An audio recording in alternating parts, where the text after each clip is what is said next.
एबे आंचलिक पाणीपाग विज्ञान केन्द्र पक्षर पाणीपाग को एक बड़ खबर सामना आसी। तेबे वर्तमान जहाँकि सूचना मिलूची आहरी बढ़ ताती 13 और 14 तारीख में हेब छांजी माड़।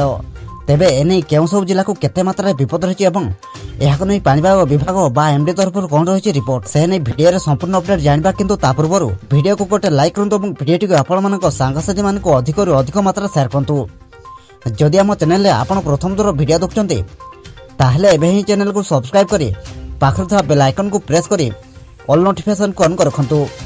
एवं आपण माने एही भिडियोटी को केउ जिला देखुंती हमको निहाती भाबरे गोटिए कमेंट कर जणांतु। पाणीपाग विभाग तरफ मिलिथिबा सूचना अनुसार राज्य में बढ़ुची पारद स्तर तापमात्रा वृद्धि सह असंबार ताती देखा मिलूची।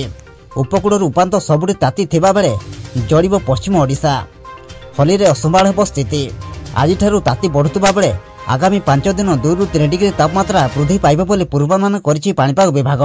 तेबे 13, 14 और 15 तारीख 3 दिन हिट विभाग जारी करथिबा बेले पश्चिम ओडिशा बा आभ्यंतरीण ओडिशा रे अस्तव्यस्त करिबो संभाळ। 3 दिन हिट वेव वार्निंग जारी करथिबा बेले प्रबल खरा ने येलो वार्निंग जारी करछि आंचलिक पाणीपाग केन्द्र। पश्चिम ओडिशा रे होई पारे निया वर्षा पारद 40 डिग्री ऊपर को पार करिवार संभावना रहिछि।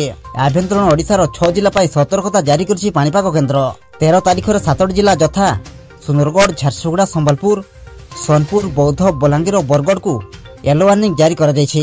सेहिपरि 14 तारीख और 15 तारीख रे प्रबल खरा को नहीं 8 जिला को यथा सुंदरगढ़, झारसुगुड़ा, संबलपुर, सोनपुर, बौद्ध, बलांगीर, अनुगुल और बरगढ़ को येलो वार्निंग जारी कर जायछि।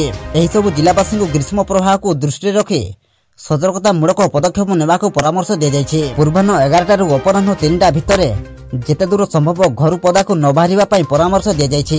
परिस्थिति उपरे नजर रखी आवश्यक पदक्षेप नेबा को जिलापाल मानकु कहा जायछि। एथि सहित 4 ରୁ 5 दिन भितर आभ्यंतरीण ओडिशा रे तापमात्रा 3 ରୁ 4 डिग्री जाय बढ़िबा नै पूर्वानुमान करिछि पाणीपाग विभाग। एपरिकि एथर रेकर्ड भांगिबा बोली पूर्वानुमान कर जायछि।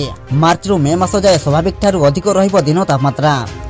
मार्च ରୁ मे मास मध्य रे ग्रीष्म लहरी अवधि वृद्धि संभावना रहिछि। गत 24 घंटा रे बौद्ध रे सर्वाधिक 39.2 डिग्री तापमात्रा रेकर्ड कर जायछि। 37 ରୁ ऊर्ध्व 5 जिला यथा भवानीपाटना, टिटलागढ़, झारसुगुड़ा, बलांगीर और हीराकुद रे तापमात्रा रेकर्ड कर जायछि।